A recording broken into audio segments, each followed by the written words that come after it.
So general ఎస్ఏలో భాగంగా last క్లాస్లో మనం ఫస్ట్ సెక్షన్లో సోషల్ ఇష్యూస్లో పరువు హత్యలు ఆనర్ కిల్లింగ్స్ని కంప్లీట్ చేసాం. సో విమెన్ ఎంపవర్మెంట్ అనే ఈ సెకండ్ టాపిక్, ఈ విమెన్ ఎంపవర్మెంట్ అంటే కేవలం ఇక్కడ మనం డిస్కస్ చేయబోయేది విమెన్ ఎంపవర్మెంట్కి అంటే మహిళా సాధికారతకు సంబంధించినటువంటి ఇష్యూస్, దాంట్లో మనకున్నటువంటి ఇష్యూస్, ఛాలెంజెస్, కాన్స్టిట్యూషనల్ ప్రావిజన్స్, రాజ్యాంగపరమైనటువంటి అంశాలు, ప్రభుత్వం తీసుకొచ్చినటువంటి విమెన్ రిలేటెడ్ విధానాలు, మహిళలకు సంబంధించినటువంటి విధానాలు, schemes and issues, historical representation of the women. So ఈ ఆస్పెక్ట్స్ అన్నీ కూడా మనం డిస్కస్ చేస్తాం. అంటే ఏంటంటే it is like A holistic umbrella. So ఇది మొత్తం దీంట్లో అన్ని schemes, acts, women related issues ఇవన్నీ కూడా వస్తాయి. అవసరాన్ని బట్టి మీరు వాడుకోండి. సో శాంపుల్గా ఒకటి ఉంటుంది అని చెప్పి ఒక క్వశ్చన్ని తీసుకున్నాను, ఫేమస్ కోట్. ఇది కామన్గా విమెన్కి సంబంధించి ఇలా సాధారణంగా అడుగుతూ ఉన్నారు. ఏపీపీఎస్సీ గ్రూప్ 1లో ఎన్విరాన్మెంట్కి సంబంధించి స్టీఫెన్ హాకిన్స్ అడిగిన ఒక స్టేట్మెంట్ని బేస్ చేసుకొని, ఆయన ఇచ్చిన స్టేట్మెంట్ని బేస్ చేసుకొని ఒక క్వశ్చన్ని ఫామ్ చేశారు. అలా ఇలా ఒక స్టేట్మెంట్ని తీసుకొని దాని నుండి డైరెక్ట్గా విమెన్ ఎంపవర్మెంట్ అని అడిగితే జనరల్ ఎస్ఏ ఆన్సర్ లాగానే ఉంటుంది. కాబట్టి ఆ డిఫరెన్స్ని చూపించడం కోసం ఒక స్టేట్మెంట్ లాగా తీసుకున్నాం. So feminism is not about making women stronger. So feminism లేదంటే మహిళావాదం అంటే స్త్రీలను దృఢపరచడం కాదు. Women are already strong. స్త్రీలు ఇప్పటికీ కూడా దృఢంగానే ఉన్నారు. It is about changing the way of world perceives that strength. So ఆ దృఢత్వాన్ని ప్రపంచమే ఇంకా గుర్తించలేదు అని ఒక ఫేమస్ కోట్ ఉంది. Despite of many efforts women empowerment was still a hard reality. ఎన్ని యాక్టివిటీస్ చేపట్టినా, చట్టాలు తీసుకొచ్చినా, స్కీమ్స్ తీసుకొని వచ్చినా విమెన్ ఎంపవర్మెంట్, మహిళా సాధికారత అన్నది ఇంకా కూడా మనం రియలైజ్ అవ్వలేదు. Suggest various measures to achieve women empowerment in various fronts. వివిధ రంగాల్లో మహిళా సాధికారతకు సంబంధించి మీరు ఏవైనా మెజర్స్ సజెస్ట్ చేయండి అని చెప్పి క్వశ్చన్ తీసుకుని, ఇది ఒక శాంపుల్ క్వశ్చన్ మాత్రమే. ఇందులో కేవలం మెజర్స్ మాత్రమే కాదు, మిగతా అంశాలు కూడా, గ్లోబల్ పర్స్పెక్టివ్, వచ్చిన రిపోర్ట్స్, ఇటీవల వచ్చినటువంటి రిపోర్ట్స్, ఇవన్నీ కూడా దీనిలో కవర్ చేశాను. సో కొన్ని కోట్స్ కూడా పెట్టాను. ఆ కోట్స్ నేను లాస్ట్లో చెప్తాను. కోట్స్ని ఎయిదర్ ఇంట్రడక్షన్లో అయినా వాడుకోవచ్చు లేదా కంక్లూజన్లో అయినా వాడుకోవచ్చు. Women are leaders everywhere you look from అంటే ఇది కూడా ఒక పాపులర్ కోట్. సిఈఓస్ దగ్గర నుండి who runs Fortune 500 company to the హౌస్ వైఫ్స్ who raises her children and heads of household. సిఈఓలుగా కంపెనీలు నడిపే బాధ్యత నుండి, సిఈఓలుగా కంపెనీలను నడుపుతున్న అలాంటి టాప్ కంపెనీ సిఈఓస్ నుండి ఇంటిని చూసుకుంటున్నటువంటి ఇంటి పెద్దగా, our country was built by strong women and we continue to break down walls and defy stereotypes.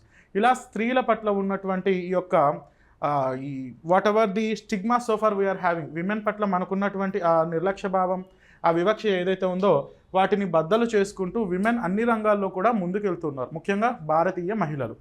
So ఈ కంటెక్స్ట్లో what is mean by women empowerment and what are various issues and challenges, ఇవన్నీ కూడా discuss చేసుకుంటూ వెళ్దాం. Women empowerment అంటే దీనికి సంబంధించి మీరు ఎప్పుడైనా ఒక కోట్ రూపంలో అయినా మీరు స్టార్ట్ చేయండి, లేదంటే నేను చెప్పాను కదా ఎనిక్డోట్, సో అలా ఒక పిట్టకథ రూపంలో అయినా తీసుకెళ్ళండి, లేదంటే కాన్స్టిట్యూషనల్ ప్రావిజన్స్, రాజ్యాంగంలో స్త్రీలకు సంబంధించి ఎన్ని అంశాలు ఉన్నప్పటికీ కూడా ఇవి అంతగా ఇంప్లిమెంటేషన్లోకి రావట్లేదు అన్న విషయాన్ని చెబుతూనే మనం విమెన్ ఎంపవర్మెంట్ అంటే ఏంటన్నది డిస్కస్ చేసుకుంటూ వెళ్ళొచ్చు. సో ఒక ఎనిక్డోట్, ఒక పిట్టకథ రూపంలో కానీ, ఒక కోట్ రూపంలో కానీ, డేటా కూడా చూపిస్తాను, డేటా రూపంలో కానీ ఇంట్రొడక్షన్ని చూపించి ఆ తర్వాత విమెన్ ఎంపవర్మెంట్ గురించి డైరెక్ట్గా మనం వెళ్తాం. సో కొన్ని ఫేమస్ కోట్స్ ఉన్నాయి. So here are some inspiring quotes on women empowerment by prominent Indians. So ప్రపంచవ్యాప్తంగా చెప్పే వాళ్ళకంటే కూడా ఇండియన్స్ చెప్పినటువంటి కోట్స్ మనం కోట్ చేయడం ద్వారా ఎక్కువ బెనిఫిట్ ఉంటుంది.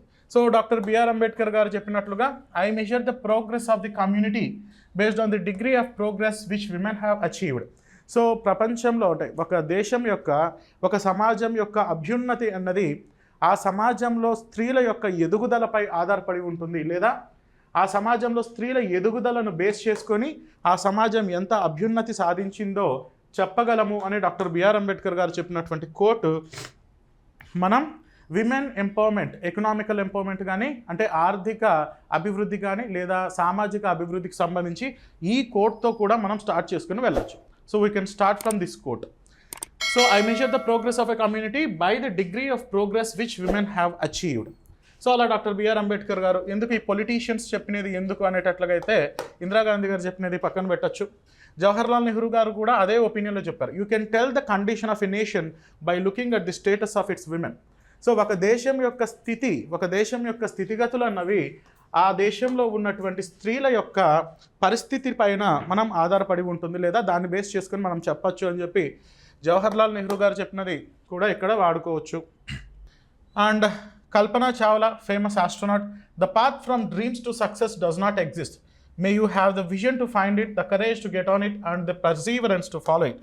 సో కల్పనా చావ్లా గారు మన ఫేమస్ ఆస్ట్రోనాట్. ఈవిడ కళలు కన్న తర్వాత ఆ కళలను సాకారం చేసుకోవడానికి ఒక నిర్దిష్టమైనటువంటి రూట్ అన్నది ఏమీ ఉండదు. దాన్ని మీరే ఆ యొక్క పాత్ని మీరే కనిపెట్టుకొని ధైర్యంగా ముందుకెళ్తే ఆటోమేటిక్గా సక్సెస్ అన్నది అచీవ్ అవుతుంది అని కల్పనా చావ్లా గారు చెప్పినది కూడా మనం వాడుకోవచ్చు. Mary Kom, famous boxer, do not say you are weak because you are women. నేను స్త్రీని కాబట్టి నేను వీక్ అని చెప్పొద్దండి. సో మహిళలు కాబట్టి అని ఎక్స్క్యూజ్ తీసుకోవద్దండి. మహిళలు కాబట్టే మీరు స్ట్రాంగ్ అని మ్యారీ కోమ్ చెప్పారు. కిరణ్ బేడి గారు చెప్పినది కూడా, the focus is what is right before you to give it your best. So Kiran Bedi గారు చెప్పినట్లుగా కూడా, సో మీరు ఎదగాలి అంటే మీరు మీ బెస్ట్ ఇవ్వాలి. ఇప్పుడు మీరిచ్చే మీ బెస్టే తదుపరి కాలంలో నెక్స్ట్ జనరేషన్స్కి ఉపయోగపడుతుందని కిరణ్ బేడి గారు చెప్పినటువంటి కోట్ని కూడా మనం వినియోగించుకోవచ్చు. And ICICI bank chairman, course ఈవిడ బాగా కరప్షన్లో ఇరుక్కున్నారు కాబట్టి ఈవిని అవాయిడ్ చేయడం మేలు.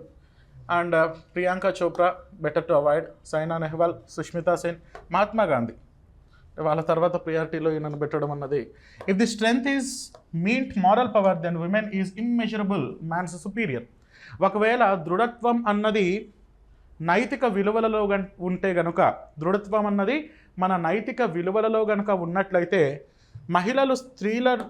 మహిళలు పురుషులతో కంపేర్ చెయ్యడానికి కూడా, అంటే పురుషులు స్త్రీలతో కంపేర్ చెయ్యడం అన్నది కూడా అసాధ్యం.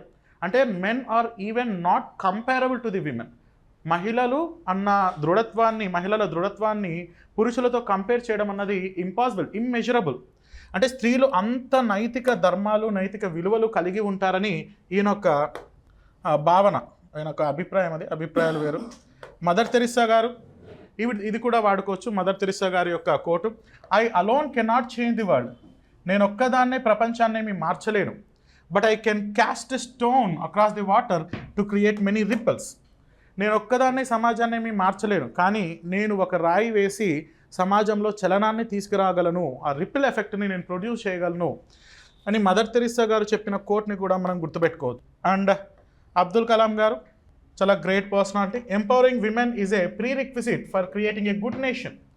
ఒక మంచి దేశం తయారు అవ్వాలి అంటే ఆ దేశంలో స్త్రీలను మనము మహిళా సాధికారత అన్నది సాధించాలి. వెన్ విమెన్ ఆర్ ఎంపవర్డ్, ఎప్పుడైతే మహిళలు సాధికారతను సాధిస్తారో society with stability is assured. నిర్దిష్టమైన డిగ్నిఫైడ్ సొసైటీ అన్నది ఆటోమేటిక్గా పెరుగుతుంది అని చెప్పి అబ్దుల్ కలాం గారు చెప్పారు. ఏ కంటెక్స్ట్లో క్వశ్చన్ వచ్చింది అన్నది చూసుకోండి, ఎస్ఏ రూపంలో ఏది వచ్చిందన్నది చూసుకోండి. ఇప్పుడు ఈ కోర్స్ అని ఏం చేయాలి, బట్టి కొట్టాలంటే ఎస్ బట్టి కొట్టాల్సిందే. సో బై హార్ట్ చేసుకోండి, ఒక 4-5 కోట్స్ మైండ్లో పెట్టుకోండి, ఫేమస్ కోట్స్, అవసరాన్ని బట్టి దాన్ని వాడుకోండి. Let us move on. So women empowerment అన్నది ఒక సింపుల్గా డెఫినేషన్ రూపంలో మనం చెప్పాల్సి వస్తే, if women empowerment has to be defined in a simple terminology then we can tell like this. Women empowerment, మహిళా సాధికారత అంటే it is the process of making women, మహిళలను పవర్ఫుల్గా చేయడం. సో మహిళలని పవర్ఫుల్గా అంటే హక్కుదారులుగా, దృఢంగా చేయడం. ఏ విషయంలో? నిర్ణయాలు తీసుకునే విషయంలోనూ. To make their own decisions. Women empowerment means making women powerful to enable them to make their own decisions. సొంతంగా నిర్ణయాలు తీసుకునే అధికారం కట్టబెట్టడం. Women have suffered and women empowerment broadly refers to the process by which women gain power and control and వారి జీవితాలపైన వాళ్లకు నియంత్రణను కలిగి ఉండే అధికారాన్ని వాళ్ళ చేతికి ఇవ్వడం. So it is making women to control their own lives, వాళ్ళ జీవితాల్ని వాళ్ళు నిర్ణయించుకునే అధికారాన్ని వాళ్ళకి ఇవ్వడం. Acquire the ability to make strategic choice, వాళ్ళకు ఉన్నటువంటి అవకాశాలను పూర్తి స్థాయిలో వినియోగించుకునేలా ప్రోత్సహించడం. And promoting sense of self worth. స్వీయ సామర్థ్యం, వాళ్లకు సహజ సిద్ధంగా వచ్చినటువంటి ఆ స్వీయ సామర్థ్యాన్ని వాళ్ళు నిలుపుకునేటట్లుగా ప్రోత్సహించడం. So to encourage women to realise their self esteem and the self worth along with their ability to determine their own choices, వాళ్ళ సొంత నిర్ణయాలు తీసుకునేటట్లుగా వాళ్ళను ప్రోత్సహించడం.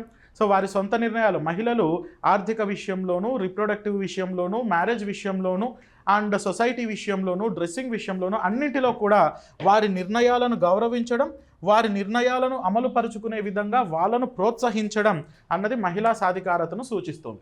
సో దీంట్లో డైమెన్షన్స్లో what is mean by women empowerment అంటే, సో వాళ్ళ చాయిసెస్ని వాళ్ళే నిర్ణయించుకునేలా చేయడం, వాళ్ళ యొక్క సెల్ఫ్ ఎస్టీమ్ని గౌరవించడం, వాళ్ళకు ఉన్నటువంటి రైట్స్ పూర్తి స్థాయిలో వినియోగించుకునేలా చేయడం, అండ్ వాళ్ళలో ఉన్నటువంటి ఆ సెల్ఫ్ ఎస్టీమ్, ఆ సెల్ఫ్ వర్త్, ఆ స్వీయ సామర్థ్యం ఏదైతే ఉందో దాన్ని గౌరవించడం. అన్ని విషయాల్లో కూడా మహిళలకు ఇలా వారి యొక్క హక్కులు, వారి యొక్క చాయిసెస్, వాళ్ళ యొక్క ఆపర్చునిటీస్ అన్నిటిని కూడా గౌరవించి అవి వాళ్ళు పూర్తి స్థాయిలో రియలైజ్ అయ్యేటట్లుగా ప్రోత్సహించడమే విమెన్ ఎంపవర్మెంట్ అని యునైటెడ్ నేషన్స్ ఆర్గనైజేషన్ ఒక డెఫినేషన్లో మెన్షన్ చేసింది. సో ఆ డెఫినేషన్ రాసిన తర్వాత ఇంతకీ విమెన్ ఎంపవర్మెంట్ అంటే ఏ రకమైనటువంటి ఎంపవర్మెంట్, ఎలా మనం తీసుకోవచ్చు, what is mean by women empowerment. So ఇదే మనం ఫ్లో చార్ట్ రూపంలో కూడా పెట్టచ్చు. జనరల్ ఎస్సేలో మీరు విచ్చలవిడిగా ఫ్లో చార్ట్స్ వేసుకోవచ్చు. సో ఎంత క్రియేటివ్గా మనం జనరల్ ఎస్సే రాయగలం అన్నది, అంటే మన క్రియేటివిటీ అన్నది జనరల్ ఎస్సేలోనే బయట పెట్టచ్చు instead of general studies answers. So what are the components of women empowerment? Women ఎంపవర్మెంట్లో ఉన్నటువంటి ఆ విశేషాలు ఏంటి? విమెన్ ఎంపవర్మెంట్లో ఉన్నటువంటి మహిళా సాధికారత అంటే ఏ అంశాలు వస్తాయంటే, విమెన్స్ సెల్ఫ్ వర్త్. మొదటిది ఏంటంటే విమెన్స్ సెల్ఫ్ వర్త్ అంటే వారి యొక్క స్వీయ సామర్థ్యం, వాళ్ళ యొక్క స్వీయ సామర్థ్యాన్ని ప్రోత్సహించడం, ఎంకరేజ్ చేయడం. స్వీయ సామర్థ్యం అంటే సొంతంగా వాళ్ళ కాళ్ళ మీద వాళ్ళు నిలబడుకునేటట్లుగా చెయ్యడం. It is either through economical independence or through educational independence or whatever the choices. వాళ్ళకి ఏవైతే విద్య పరంగాను, సమాజం పరంగాను, డబ్బు పరంగాను, మ్యారేజ్ పరంగాను వాళ్ళకు ఉన్నటువంటి ఆ స్వీయ సామర్థ్యం ఏదైతే ఉందో దాన్ని గుర్తించడం, అండ్ వారి యొక్క హక్కులు, వాళ్ళకు ఉన్నటువంటి అవకాశాలను అందిపుచ్చుకోవడంలో వాళ్ళ యొక్క హక్కులను గౌరవించడం, వాళ్ళకు ఉన్నటువంటి హక్కుల్ని పూర్తి స్థాయిలో మనము అమలు చేయడం కూడా మహిళా సాధికారతే.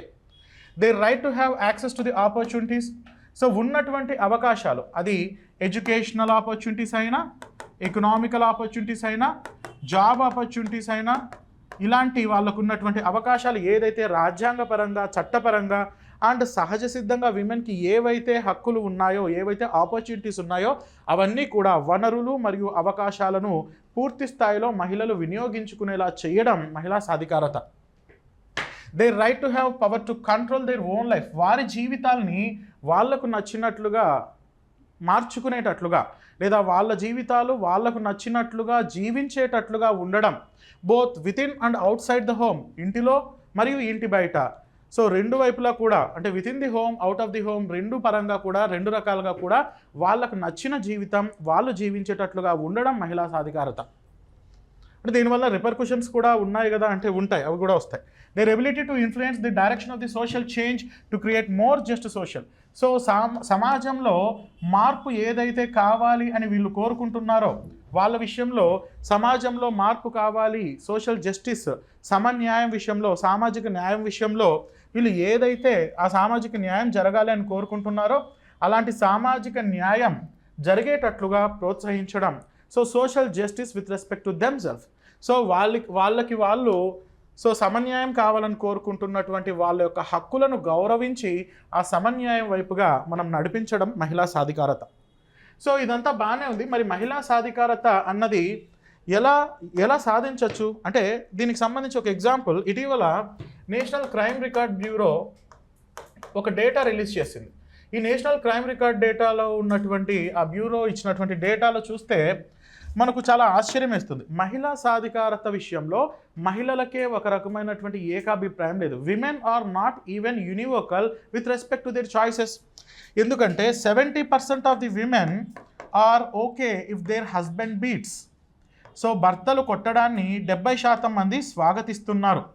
నేను ఆశ్చర్యపోయాను. Are they okay or not okay? వాళ్ళు స్వాగతిస్తున్నారంట. అంటే they are okay if their husband beats. And out of this 70%, 50% are saying భర్త కాకుంటే ఇంకెవడు కొడతాడు అని అడుగుతున్నారంట వీళ్ళు. అంటే మహిళల సాధికారత విషయంలో మహిళల్లోనే ఏకాభిప్రాయం లేకపోవడం అనేది చాలా బాధాకరమైనటువంటి విషయం.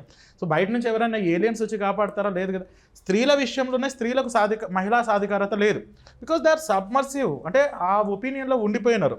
దీనికి గల కారణం చారిత్రక గ్రంథాలు కూడా ఉన్నాయి. అంటే మీరు ఎస్సేలో రాయొద్దండి, క్రిటిసైజ్ చేసినట్లుగా ఉంటుంది. వాయుపురాణం ఈ విషయం మనకు ఓల్డ్ ఎన్సీఆర్టీ హిస్టరీలో 11th క్లాస్ ఎన్సీఆర్టీ ఓల్డ్ ఎన్సీఆర్టీలో ఉంది. వాయుపురాణం ఏం చెప్తుందంటే భార్యను భర్త ఎలా కొట్టచ్చు అంటే చీల్చిన వెదురుకర్రతో కొట్టచ్చు అంట. టోన్ బ్యాంబూ వెదురుకర్ర తీసుకొని దాన్ని అలా చీల్చి, అంటే ఏమన్నా భార్య అంటే ఏమన్నా జంతువా, లేకపోతే ఎలాంటి ఇన్సిడెంట్స్ని మనం ఎలాంటి సొసైటీని ప్రోత్సహిస్తున్నాం చూడండి. రెండో విషయం ఏంటంటే భార్య భర్తకు బానిస, చాలా క్లియర్గా చెప్పేసినారు. ఈ సెంటిమెంట్లో నుండి ఎప్పుడు బయటపడతారు చెప్పండి? ఈ నర్చరింగ్ అన్నది మారాలి అంటే అంత ఈజీగా మారదు. అలాంటి పరిస్థితుల్లో ఈ నేషనల్ క్రైమ్ రికార్డ్ బ్యూరో ఇచ్చినటువంటి డేటా పెద్ద ఆశ్చర్యమేమీ కాదు.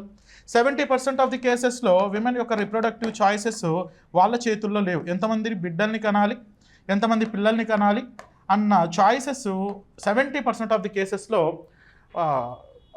మహిళలకు ఉండట్లేదు. ఇది ఎవరు డిసైడ్ చేస్తారంటే ఇన్లాస్ డిసైడ్ చేస్తారు. 65% of the married women are facing domestic violence. 65% మహిళలు గృహహింసను ఎదుర్కొంటూ ఉన్నారు. సో గృహహింస విషయం అండ్ ఈ 65% విషయంలో దాదాపుగా 60% మహిళలు డొమెస్టిక్ వైలెన్స్ని రిపోర్ట్ చేయట్లేదు.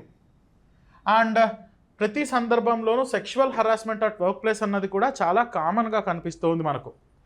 ఇంత బ్యాక్వర్డ్ ఉండి సడన్గా విమెన్ ఎంపవర్మెంట్ అన్నది సాధించడం సాధ్యమేనా? విమెన్ ఎంపవర్మెంట్ అన్నది ఇంతకీ అది is that a reality are it is a dream? అదొక కళలాగా మిగిలిపోతుందా, లేకపోతే ఒక రియాలిటీకి వస్తుందా అంటే రియాలిటీకి రావడానికి చాలా టైం పడుతుంది. ఎందుకంటే మార్పు అన్నది ముందు మహిళల్లో రావాలి, ఆ తర్వాత పురుషుల్లో వస్తుంది. సో మహిళల్లో రావాలంటే ఉన్నారు. దీంట్లో కూడా మళ్ళీ రాడికల్ ఫెమినిజం ఒకటి ఉంది. ఫెమినిజంలో కూడా రాడికల్ ఫెమినిజం అని ఒకటి ఉంటుంది. ఈ రాడికల్ ఫెమినిజం ఏంటంటే వీళ్ళు ఫార్ లెఫ్ట్ అనమాట. అంటే ఫెమినిజం కూడా ఎలా ఉండాలంటే రాడికల్గా ఉండాలి. వీళ్ళు ఏమని కోరుకుంటారంటే వీళ్ళు ఇంట్లో భర్తను కొట్టి బయట నన్నుకుంటారని కేసు పెడుతూ ఉంటారు. సో అలాంటి మహిళలు అనమాట. అప్పుడు ఈ విమెన్ని కొట్టారనుకోండి, పోయి విమెన్ కేసు పెట్టడానికి అవకాశం ఉంటుంది. అదే భర్తను విమెన్ కొట్టింది అనుకోండి, భర్తను భార్య కొట్టింది అనుకోండి, వాడు బయటికి వెళ్ళి చెప్పుకోలేడు. సో బయట చెప్తే బరువు పోతుంది, ఇంటికి వెళ్తే ఈ గొడవ భార్య చేత తన్నులు తినాలి. సో కాబట్టి ఇది మరీ టూ మచ్ రాడికల్ ఫెమినిజం. అంటే ఉన్నట్లుండి భారీ మార్పులు రావాలని కోరుకుంటున్నారు. విమెన్ ఈక్వాలిటీ అంటే నేచరు 2 జెండర్స్ని క్రియేట్ చేసిందంటే దాని అర్థం 2 జెండర్స్కి పర్పసెస్ వేరు అని కాదు. అది బయోలాజికల్గా వాళ్ళ ఫంక్షన్స్ని డిసైడ్ చేసింది కానీ నేచరు. కాకపోతే మహిళ చేసే పని పురుషుడు చేయగలుగుతాడా? చెయ్యలేడు. మహిళకు ఒక సపరేట్ క్యారెక్టరిస్టిక్స్ ఉంటాయి బయాలజికల్లీ, పురుషుడికి సపరేట్ క్యారెక్టరిస్టిక్స్ ఉంటాయి. It does not mean that మహిళలు పురుషులు వేరు అని కాదు. They are 2 genders. 2 genders does not mean that there should be gender disparity. ఈ జెండర్స్ని క్రియేట్ చేయాలంటే అది లింగ వివక్షకు కారణం నేచరే సృష్టించిందని కాదు. Gender disparity should be eliminated. లింగ వివక్ష అన్నది ఎలిమినేట్ చేయడమే మహిళా సాధికారతలో మొదటి స్టెప్. అందుకని విమెన్ ఎంపవర్మెంట్లో ఎప్పుడు కూడా జెండర్ ఈక్వాలిటీ అన్నది ఇంటిగ్రల్ పార్ట్ లాగా వస్తూ ఉంటుంది. బట్ దానికి ఉన్నటువంటి డిఫరెన్సెస్ ఏంటో కూడా చూద్దాం. సో ఈ యొక్క మహిళలు సాధికారత సాధించాలి అని కోరుకుంటున్నాం. ఎలాంటి సాధికారత, ఏ ఫీల్డ్లో, ఏ ఫ్రంట్స్లో వీళ్ళు, ఏ యాంగిల్లో వీళ్ళు మహిళా సాధికారత సాధించాలి అంటే మొదటిది సోషియో కల్చరల్ ఎంపవర్మెంట్, సామాజిక సాంస్కృతిక అభ్యున్నతి ముందుగా వీళ్ళు సాధించాల్సి ఉంటుంది. So dimensions of the women empowerment అని కూడా సైడింగ్ పెట్టుకొని రాసుకోవచ్చు. Dimensions of the women empowerment, మహిళా సాధికారతలో ఉన్నటువంటి కోణాలు ఏంటి, యాంగిల్స్ ఏంటి అంటే సోషియో కల్చరల్ ఎంపవర్మెంట్, సామాజిక మరియు సాంస్కృతిక అభ్యున్నతి సాధించడం ఇందులో ముఖ్యమైనది. So enhancing women's capacity and authority to make choices, సొంతంగా నిర్ణయాలు తీసుకోవడం and to transform those choices into desired actions, అలా తీసుకున్నటువంటి నిర్ణయాలు అమలు పరచడం within the context of their society and culture, వారి యొక్క సమాజంలో నిర్ణయాలు తీసుకొని ఆ నిర్ణయాలను అమలు పరుచుకునే రకంగా ఉండడం సోషియో కల్చరల్ ఎంపవర్మెంట్. రెండవది, అలా సామాజికంగా సాంస్కృతికంగా అభివృద్ధి చెందిన తర్వాత ఎకనామికల్ ఎంపవర్మెంట్, ఆర్థిక అభ్యున్నతి సాధించాల్సి ఉంటుంది. It is a process of providing women the means to achieve economical independence. So ఆర్థిక స్వయం ప్రతిపత్తి ఉండాలి మహిళలకి. అందుకనే చూడండి, జాబ్ చేసే విమెన్కి ఉన్నటువంటి గౌరవం వేరే ఉంటుంది ఇంట్లో. So educated women is having more bargaining capacity. Bargaining అంటే ఏంటి? బేరం అడ్డమని కాదు. బార్గెనింగ్ కెపాసిటీ అంటే వాళ్ళ నిర్ణయాలకు గౌరవం అన్నది ఎడ్యుకేటెడ్ జాబ్ చేసే విమెన్కే ఉంటుంది. జాబ్ లేని విమెన్కి అంత గౌరవం బహుశా దక్కకపోవచ్చు. సో ఎకనామికల్ ఇండిపెండెన్సీ ఉండాల్సి ఉంటుంది, ఆర్థిక స్వాతంత్రం ఉండాలి. And strength as well as ensuring their ability to participate fully and freely in the economy. ఆర్థిక వ్యవస్థలో ఎటువంటి అడ్డంకులు లేకుండా, ఎటువంటి ఆటంకాలు లేకుండా ఆర్థిక వ్యవస్థలో మహిళలు పూర్తిగా పాల్గొనేటట్లుగా ఉండడం ఆర్థిక అభ్యున్నతి. It is the economical empowerment of the women. అదేవిధంగా పొలిటికల్ ఎంపవర్మెంట్, రాజకీయ అభ్యున్నతి. సో రాజకీయ కోణంలో కూడా, పొలిటికల్ ఫ్రంట్లో కూడా విమెన్ డెవలప్ అవ్వాల్సినటువంటి ఆవశ్యకత ఉంది. అంటే విమెన్ రిప్రజెంటేషన్, పొలిటికల్ ఏజెన్సీస్లో ఆర్ రాజకీయ పదవుల్లో విమెన్ యొక్క పార్టిసిపేషన్ పెరగాలి. పొలిటికల్ ప్రాసెస్లో, రాజకీయ అంశాలలోనూ అండ్ రాజకీయ విధానాల్లోనూ, డెసిషన్ మేకింగ్లోనూ మహిళలకు పాత్ర రావాల్సి ఉంటుంది. ఈ 3 కోణాల్లో వచ్చిందంటే ఆటోమేటిక్గా అన్ని కోణాల్లో వస్తుంది. ముఖ్యంగా ఆర్థిక ఎంపవర్మెంట్ వస్తే, ఆర్థిక అభ్యున్నతి కలిగిందంటే ఆ విమెన్కి సొసైటీలో గౌరవం ఉంటుంది. అండ్ సొసైటీలో కూడా ఆవిడ చాయిసెస్ని, సో ఆవిడ ఓన్ కాళ్ళ మీద ఆవిడ నిలబడుకోగలిగితే అప్పుడు ఆవిడ సొసైటీలో గౌరవం దక్కుతుంది. పొలిటికల్గా కూడా రిప్రజెంటేషన్ పెరిగినప్పుడు ఆటోమేటిక్గా స్త్రీల అభ్యున్నతి సాధిస్తారు. అప్పుడు ఎంపవర్మెంట్ అన్నది ఆటోమేటిక్గా జరుగుతుంది. మరి ఈ 3 కోణాల్లో భారతదేశంలో ఉన్నటువంటి మహిళలు అభివృద్ధి చెందారా అన్నది స్టాటిస్టిక్స్ రూపంలో ఒకసారి చూద్దాం. And what is gender equality? ఈ విషయానికి వస్తే మరి gender equality versus women empowerment. Gender equality, లింగ సమానత్వం versus women empowerment. Women empowerment అంటే ఏంటి? లింగ సమానత్వం అంటే ఏంటంటే విమెన్ యొక్క ఎంపవర్మెంట్, మహిళా సాధికారత అంటే దాంట్లో జెండర్ గ్యాప్ ఉండకూడదు, ఎకనామికల్ ఫ్రీడమ్ ఉండాలి, చాయిసెస్ ఉండాలి, ఫండమెంటల్ రైట్స్ ఉండాలి, పొలిటికల్ రిప్రజెంటేషన్ ఉండాలి. ఇవి చాలా కోణాలు ఉంటాయి. వీటన్నింటిని కూడా ఏది భర్తీ చేయగలదంటే ఎప్పుడైతే ఈ జెండర్ గ్యాప్ అన్నది లేకుండా ఉంటుందో, ఎప్పుడైతే స్త్రీలకు పురుషులకు మధ్య ఆ వివక్ష అన్నది ఉండదో, అప్పుడు ఆటోమేటిక్గా ఎంపవర్మెంట్ అన్నది జరుగుతుంది. ఎంపవర్మెంట్ అంటే కేవలం జెండర్ ఈక్వాలిటీనే కాదు. Gender equality is the major pillar for the women empowerment. లింగ సమానత్వం అన్నది సాధించినప్పుడే ఆటోమేటిక్గా మహిళా సాధికారత అన్నది సాధించబడుతుంది. So gender equality is the major stone or it is the foundation. It is the foundation. Gender equality is the foundation for the women empowerment. మహిళా సాధికారతలో అత్యంత కీలకమైనటువంటి పాత్ర పోషించేది జెండర్ ఈక్వాలిటీ. ఎప్పుడైతే పురుషులు స్త్రీలు సమానం అన్న ఫీలింగ్ సొసైటీలో ఉంటుందో, విమెన్లో ఉంటుందో, పురుషుల్లో ఉంటుందో, పొలిటికల్గా ఉంటుందో, అప్పుడు మహిళా సాధికారతకు ఎటువంటి అడ్డంకులు ఉండవు.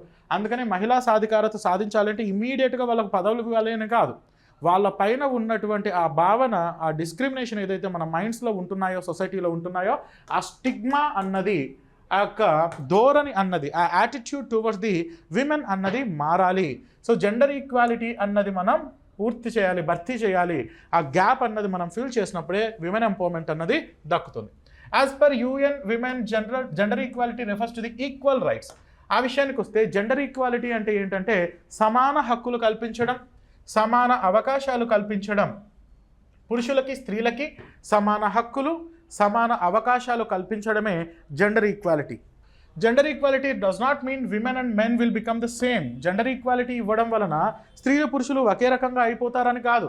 స్త్రీల ఫంక్షన్స్ స్త్రీలవి, పురుషుల ఫంక్షన్స్ పురుషులవి. జెండర్ ఈక్వాలిటీ అంటే మన మైండ్లో ఉన్నటువంటి మహిళలు అన్న భావన, వీళ్ళు మహిళలు అన్న భావన నుండి బయటపడడమే gender equality.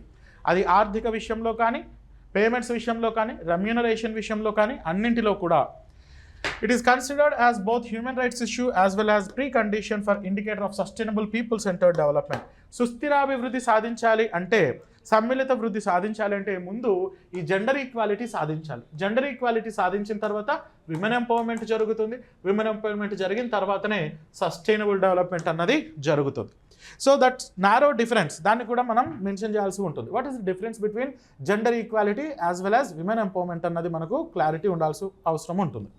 So this is what the gender equality, లింగ సమానత్వం. And women empowerment and gender equality are interrelated. Empowerment of women, ఇందాక చెప్పిన అంశాలు ఇవి. So women empowerment and gender equality in India A historical perspective. మరి భారతదేశంలో చారిత్రక నేపథ్యం కనుక చూస్తే మహిళా సాధికారతకు సంబంధించి లేదా మహిళల పొజిషన్కి సంబంధించి ఒకసారి హిస్టారికల్ కంటెక్స్ట్లోకి మనం వెళ్తే, చారిత్రక నేపథ్యం కనుక చూస్తే ఏన్షియంట్ అండ్ మిడీవల్ ఇండియాలో ప్రాచీన మరియు మధ్యయుగ భారతదేశ చరిత్రలో చూస్తే Indian society has always revered women with many female deities. So గతంలో మన అక్కడక్కడ కొంత రకమైనటువంటి గుప్తుల కాలంలో ఈ విమెన్ డిస్క్రిమినేషన్ అనేది కాస్త సొలిడిఫైడ్గా మెటీరియల్ అయినట్టుగా కనిపించిన, అండ్ లేటర్ వేదిక్ పీరియడ్లో కూడా స్త్రీల పట్ల కాస్త వివక్ష మనకు కనిపించిన, మోరోవర్ స్త్రీలను గౌరవించడం, స్త్రీలను పూజించడం అన్నది మనకు ఏన్షియంట్ సొసైటీస్లో కనిపించాయి. సో విమెన్ వర్షిప్ అన్నది మహిళల రూపాలను మనం పూజించడం, వర్షిప్ చేయడం అన్నది మనకు చాలా బాగా అలవాటైనటువంటి కల్చరే. However patriarchal system has prevailed since the Vedic period. అయినప్పటికీ కూడా ఎర్లీ వేదిక్ పీరియడ్ వరకు బాగానే ఉండింది పరిస్థితి. ఎర్లీ వేదిక్ పీరియడ్ వరకు ఓకే, ఇండస్ వ్యాలీ సివిలైజేషన్లో అయితే మరీ ఓకే. ఆ తర్వాత లేటర్ వేదిక్ పీరియడ్ నుండి ప్యాట్రియార్కల్ సిస్టమ్ అన్నది కనిపించడం మొదలైంది. సో ఇండియాలో పితృస్వామ్య వ్యవస్థ, పురుషాధిపత్య సమాజం అన్నది మనకు చిన్నగా రూట్స్ వేయడం అన్నది స్టార్ట్ చేసింది. Indian history finds mention of many prodigious women such as Gargi, Maitreyi, early Vedic పీరియడ్లో గార్గి, మైత్రి, సో ఉషస్సు ఇలాంటి మహిళలను కూడా మనం పూజించాం. On the darker side with discrimination against them prevailing since ancient times women have been silent sufferers. So ఆ తర్వాత later Vedic periods నుండి మహిళల్ని మనం పూజించే వరకు మాత్రమే దేవతామూర్తులుగా పూజిస్తున్నామే తప్ప we have been just worshipping, but that is not the reality. ఫిలాసాఫికల్గా చూస్తే మహిళలు submissive, these are subordinate or second grade citizens అన్నది మనకు చరిత్రలోనే నిలిచిపోయింది. అంటే చారిత్రకంగా మన పైన అలాంటి ఇంపాక్ట్ అన్నది విమెన్ పైన మన సొసైటీస్లోనూ మన మైండ్స్లోనూ పడింది.